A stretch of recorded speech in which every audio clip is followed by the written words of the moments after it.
बिस्मिल्लाहिर्रहमानिर्रहीम। अस्सलाम वालेकुम वीवर्स।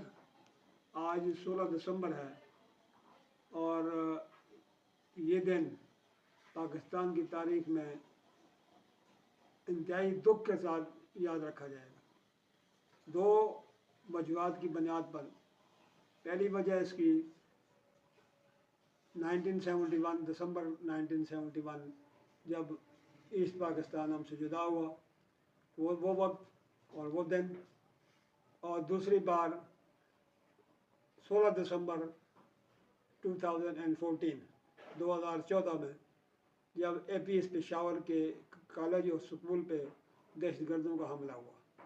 आज मैं वैसे तो सारे दुनिया को इस बात का इल्म है, लेकिन मैं कोशिश करूँगा कि कुछ वजूहात बताऊँ कि ये इंसिडेंट दोनों इंसिडेंट किस वजह से क्यों हुए और हमने आज तक इनसे क्या सबक सीखा। पाकिस्तानी हुक्मरानों की वजह से बंगाल के लोग मायूसी के शिकार होते गए और मायूसी इस हद तक बढ़ी कि वो लोग जिन्होंने पाकिस्तान बनाने की बुनियाद ढाका में 1906 में रखी थी, वो लोग सेपरेशन के लिए पाकिस्तान से अलग के लिए तैयार हो खड़े हुए। इनमें मैं समझता हूँ कि पाकिस्तानी वेस्ट पाकिस्तान के जो हुक्मरान थे उनकी तरफ से ज़्यादतियाँ, आल दो बंगाल के लीडर भी बंगालियों की तरफ से भी बाद में रेजिस्टेंस हुई, लेकिन मेन रीज़न जो है वो पाकिस्तान के हुक्मरान हैं, मगरबी पाकिस्तान के हुक्मरान हैं, जिन्होंने बंगालियों को उनके हकूक़ से महरूम रखा और काफ़ी हद तक महरूम रखा। और उसका रिज़ल्ट ये हुआ कि कायद-ए-आज़म को बनाया हुआ पाकिस्तान 2 लाख हो गया। ये पाकिस्तान 2 लाख कभी भी ना होता अगर हमारे हुक्मरान सफारत अच्छी तरीके से सफारतकारी करते और दुनिया को ये बावर कराते कि हिंदुस्तान पाकिस्तान के अंदरूनी मामलात में मदाखलत कर रहा है। और ये बात रोज़ रोशन की तरह आया है कि हिंदुस्तान को मौका तलाश कर रहा था कि जो ही पाकिस्तान में डिस्टर्बेंस क्रिएट हुई बांग्लादेश में, तो हिंदुस्तान मैदान में आ गया और खुल्लम खुल्ला उसने बांग्लादेश को सेपरेशन के लिए उसकी हिमायत शुरू कर दी। उसकी एक मिसाल ये है, जून 1971 से इंदिरा गांधी ने पूरी दुनिया के दौरे शुरू कर दिए और दुनिया को ये बावर कराया कि बांग्लादेश के लोगों के साथ ज़्यादती हो रही है और ह्यूमन राइट्स वायलेशन हो रही है। पाकिस्तान की फ़ौज बांग्लादेशियों को मार रही है, हालांकि ऐसी कोई मसला नहीं था। ये हिंदुस्तान की अपनी खवासत थी कि हिंदुस्तान उसमें कूद पड़ा और हिंदुस्तान की वजह से, हिंदुस्तान की मिलिट्री की वजह से हिंदुस्तान ने फ़ौज ने बांग्लादेश के लोगों को फ़ौजी ट्रेनिंग दी, फ़ौजी तरबियत दी और एक मुक्ति बानी एक तंजीम कायम की, जिसने हिंदुस्तान में जाकर फ़ौजी तरबियत हासिल की और फिर वो फ़ौजी तरबियत हासिल करने के बाद बांग्लादेश जाके पाकिस्तान की मिलिट्री के ख़िलाफ़ वो जंग करते थे और पाकिस्तान की मिलिट्री इंस्टॉलेशन, गवर्नमेंट की इंस्टॉलेशन, गवर्नमेंट के असासों को नुकसान पहुंचाते थे। उधर इंदिरा गांधी और हिंदुस्तान के हुक्मरान दुनिया में सफारतकारी के ज़रिए पाकिस्तान को बदनाम करने की कोशिश कर रहे थे और इधर पाकिस्तानी हुक्मरान, पाकिस्तान के रंगीले हुक्मरान फिल्मी अदाकारों के साथ रंग रंगीलियाँ मना रहे थे। ये हमारे पाकिस्तान के हुक्मरान थे। काश इस तरह के हुक्मरानों को अगर आज कायद-ए-आज़म ज़िंदा होते तो उनको बहुत दुख होता और बहुत अफसोस होता है कि मैं इन लोगों के लिए पाकिस्तान बना के इतनी तकलीफ़ें, इतने लोगों ने जाने कुर्बान की इस मुल्क को हासिल करने के लिए, और उसके इस तरह के हुक्मरान हैं। यहिया खान ने ईस्ट पाकिस्तान की तरफ कोई तवज्जो नहीं दी और आखिरकार 3 दिसंबर 1971 को मगरबी पाकिस्तान की तरफ से हिंदुस्तान के पठानकोट, हिंदुस्तान के इस मगरबी पाकिस्तान से हमला किया, एयर स्ट्राइक की गई। लेकिन उससे पहले हिंदुस्तान की फ़ौज ने 1 लाख फ़ौज 24 नवंबर 1971 को बांग्लादेश में दाखिल कर दी। अगरचे उन्होंने जंग शुरू नहीं की, लेकिन फ़ौज बंगाल के अंदर दाखिल हो गई। वो लोग ये मौका तलाश कर रहे थे क्योंकि उनकी सफारतकारी बड़ी स्ट्रांग थी दुनिया में, और ये मौका देखते ही उन्होंने, जब पाकिस्तान ने इधर से हमला शुरू किया तो उन्होंने पूरे बंगाल का मुहासरा कर लिया, और आखिरकार नियाज़ी के पास कोई चारा कार नहीं था सोए हथियार डालने का। क्यों? मिलिट्री एड, मिलिट्री सपोर्ट बंद हो गई, पाकिस्तान से कोई चीज़ जा नहीं सकती थी उधर, ना फौजी असला और ना पर्सनल। नियाज़ी के बारे में कहा जाता है कि वो बहुत बुज़दिल हुक्मरान, बहुत बुज़दिल जनरल था। मैं इससे थोड़ा सा इख्तलाफ करूँगा। क्यों? एक बहादुर से बहादुर आदमी अगर हो और उसको एक पिंजरे में बंद कर दिया जाए, एक कमरे में बंद कर दिया जाए और उसकी सारी सपोर्ट ख़त्म कर दी जाए, तो वो कहाँ तक कितनी बहादुरी दिखा सकता है। मिलिट्री उसके पास नहीं थी, नेवी उसके पास नहीं थी, एयर फोर्स उसके पास नहीं थी, तो वो क्या पत्थरों से लड़ाई करता? तो वो इस तरह, तो मेरे ख्याल में सारे का सारा इल्ज़ाम नियाज़ी के ऊपर धरना, जनरल नियाज़ी के ऊपर धरना, ये नाइंसाफ़ी है। इसमें सियासतदान भी मुलव्वस हैं, इसमें पाकिस्तान के हुक्मरान भी मुलव्वस हैं, और इसमें बंगाल के लोग भी मुलव्वस हैं। ज़ाहिर बाद में वो उनकी मजबूरी होगी सेपरेशन हासिल करना। उससे पहले बंगाल के अंदर फ़ौज की 2 यूनिटें हैं, एक बंगाल रेजिमेंट, एक ईस्ट पाकिस्तान राइफल। इन्होंने बगावत कर दी और पूरे बंगाल को 9 सेक्टर में तब्दील कर दिया।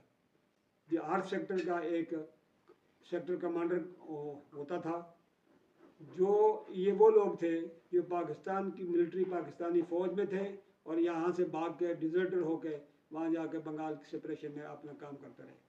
आखिरकार ये इस पर जितना भी बोला जाए कम है। बड़ी बड़ी किताबें भी लिखी जा चुकी हैं। एक जनरल नियाज़ी का एडीसी था जिसका नाम था मेजर सदीक सालक, बाद में ब्रिगेडियर के रैंक तक पहुंचा और जनरल ज़िया-उल हक के त्यारे में उसकी भी शहादत हुई। उन्होंने एक किताब लिखी, मैंने ढाका डूबते देखा, इंग्लिश तर्जुमा उसका विटनेस टू सरेंडर। उसमें उसने नियाज़ी की भी कारकर्दगी के बारे में लिखा है, नियाज़ी वहाँ क्या क्या करता रहा है उसके बारे में लिखा है, और तमाम चीज़ों को उसने कवर किया है कि इसमें कौन कौन मुलव्वस थे और ढाका सेपरेशन क्यों हुआ, फॉल ऑफ ढाका क्यों हुआ। आखिरकार 16 दिसंबर, ये वो मनहूस दिन है, 16 दिसंबर 1971 को ढाका के पलटन मैदान में बाकायदा एक सेरेमनी के तहत हिंदुस्तानी फ़ौज के सामने हथियार डाले गए और नियाज़ी ने सरेंडर सेरेमनी के ऊपर साइन किया। इंतहाई शर्मिंदगी का मौका था वो, जो आज तक अगर जिनके अंदर गैरत और अहमियत नाम की कोई चीज़ है तो मैं समझता हूँ कि वो सारी ज़िंदगी शर्मिंदा होते रहेंगे और ये शर्मिंदगी हमारी मिट नहीं सकती। लेकिन इन तमाम चीज़ों के बावजूद, अबाउ ऑल, हमने इससे सबक क्या सीखा? क्या हमने इससे कोई सबक सीखा? क्या हम अपने आप को बदले? नहीं बदले। उसी तरह आपस की लड़ाइयाँ, उसी तरह सियासतदानों की लड़ाइयाँ, एक दूसरे की टांगें खींचना, यही बात, यही इसी तरह का सीन उस वक्त भी होता था। तो मैं समझता हूँ कि अभी हमारे पास कोई चॉइस नहीं है और कोई चांस नहीं है। हमें अपने इस मुल्क की दिल और जान से खिदमत करनी चाहिए और कोई ऐसी बात, कोई ऐसी एक्ट नहीं करना चाहिए जिससे इस मुल्क के सॉवरेनिटी को नुकसान पहुँचे। आज हम मिल बैठ के सब लोग एक दूसरे के भाई हैं। कोई सियासतदान कोई दूसरे सियासतदान के खिलाफ कोई बात न करे। हमारा मुल्क वैसे ही पूरी दुनिया के निगाह में है और दुनिया नहीं चाहती कि ये इस मुल्क का न्यूक्लियर प्रोग्राम जारी रह सके।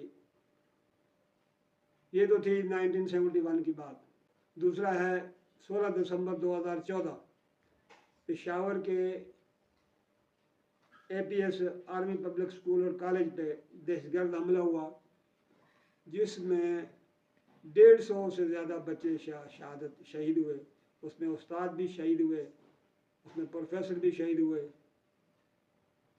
ये क्यों हुआ?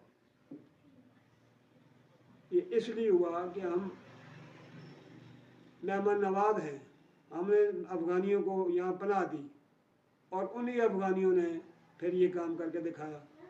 لہذا اس میں ایک خاص وجہ اور بھی ہے، اور وہ یہ ہے کہ چونکہ اسپیڈی ٹرائل ہمارے ملک میں نہیں ہے، عدالتوں سے درخواست ہے کہ وہ اسپیڈی ٹرائل کریں۔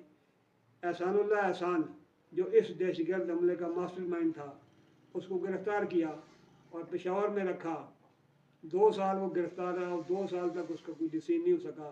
آخر کار وہ جیل سے بھاگ گیا اور اس وقت وہ ترکی میں ہے اور اپنا دندناتا پھر رہا ہے اور بیان بازی کرتا ہے پاکستان کے خلاف۔ اگر اسپیڈی ٹرائل ہوتے اور مجرموں کو کیفر کردار تک پہنچایا جاتا تو یہ جو کل پرسوں 25 نوجوان ڈیرہ اسماعیل خان میں شہید ہوئے ہیں، یہ واقعہ نہ ہوتا اور دہشت گردی جڑ سے کھل جاتی۔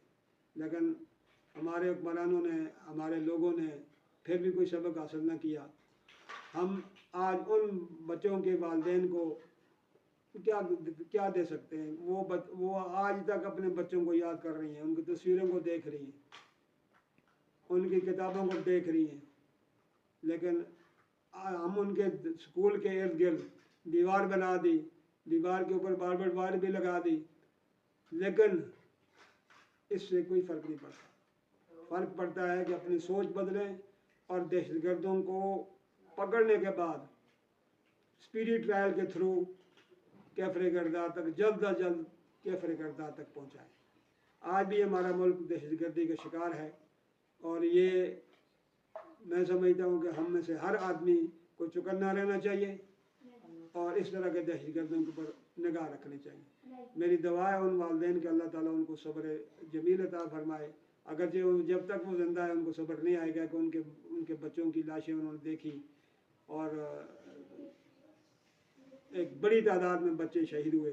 وہ بچے ان ایک والدین کے نہیں تھے بلکہ وہ قوم کے بچے تھے۔ تو ہم کیا کر رہے ہیں آج؟